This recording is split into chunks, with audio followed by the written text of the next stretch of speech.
प्यारे बच्चों, मैं आपके अपने YouTube चैनल हिंदी स्वरूपा में आप सबों का स्वागत करती हूँ। बच्चों, आज हम लोग इस वीडियो के माध्यम से मानवता ही विश्व सत्य पाठ का प्रश्नोत्तर पढ़ेंगे।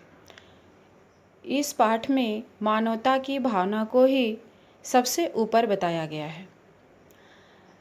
मानवता ही विश्व सत्य पाठ क्लास 8वीं के पाठ्यपुस्तक के पाठ 6 में संकलित है। तो चलिए अब हम लोग इसके प्रश्नोत्तर का शुरुआत करते हैं। सबसे पहले है मौखिक प्रश्न।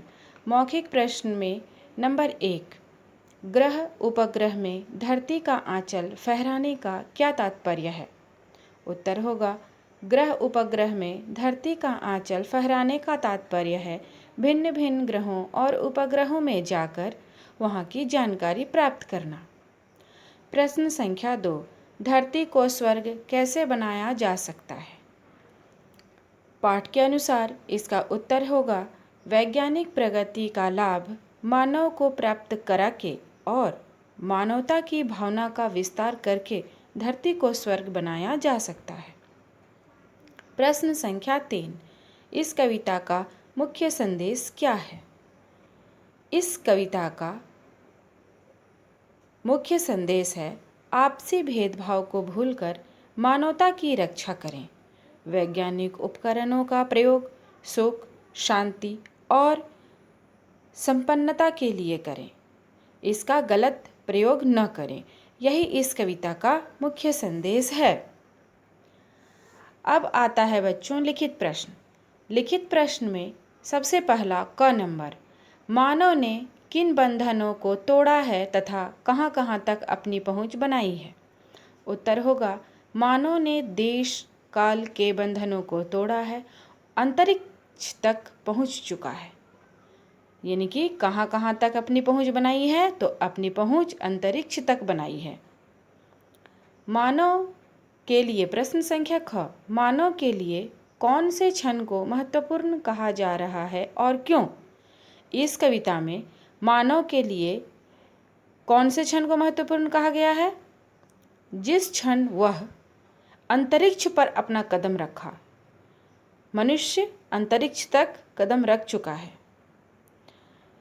तो इस कविता के अनुसार मानव के लिए उस क्षण को महत्वपूर्ण कहा जा रहा है जब मनुष्य ने अंतरिक्ष पर अपने कदम रखे।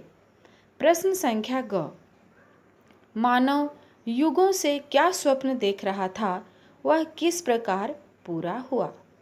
उत्तर होगा, मानव युगों से चांद पर जाने के स्वप्न देख रहा था और वह किस प्रकार पूरा हुआ? चंद्रयान के चांद पर पहुंच जाने से यह स्वप्न पूरा हुआ।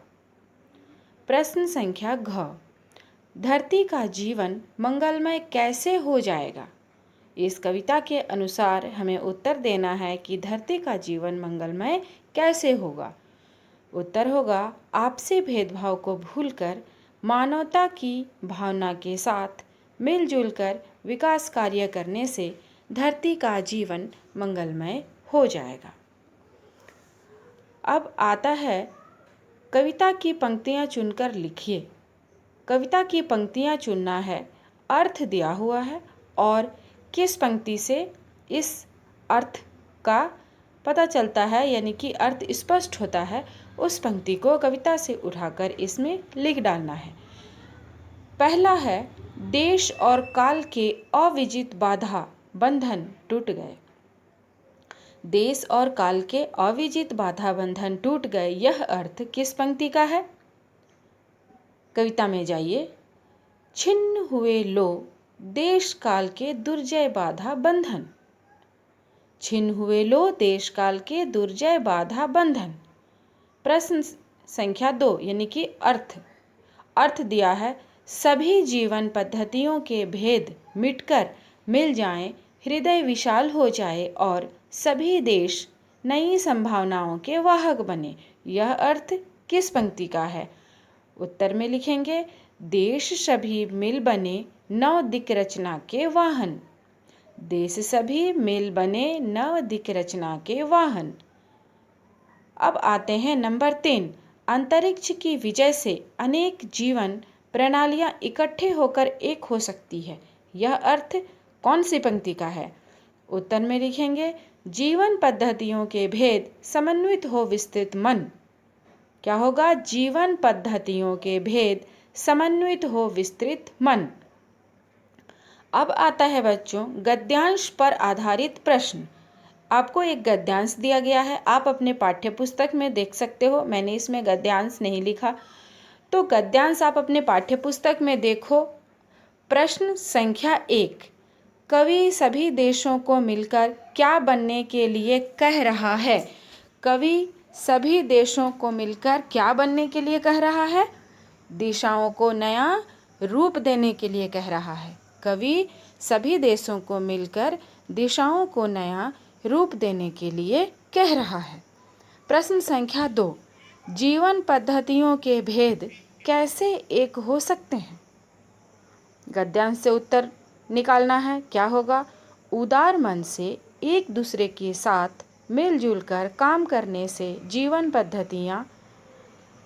पद्धतियों के भेद एक हो सकते हैं।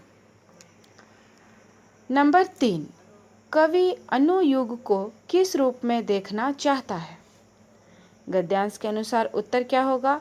कवि अनुयुग को धरती पर स्वर्ग लाने के साधन के रूप में देखना चाहता है। नंबर 4, मानवता को विश्व सत्यम बनाने के लिए किसका अर्पण होना चाहिए? तो गद्यांश के अनुसार अहंकार का अर्पण होना चाहिए। तो कैसे लिखेंगे? मानवता को विश्व सत्यम बनाने के लिए अहंकार का अर्पण होना चाहिए। इस वीडियो में इतना ही बच्चों। आगे पाठ के प्रश्नोत्तर लेकर हम लोग फिर मिलेंगे। तब तक के लिए धन्यवाद।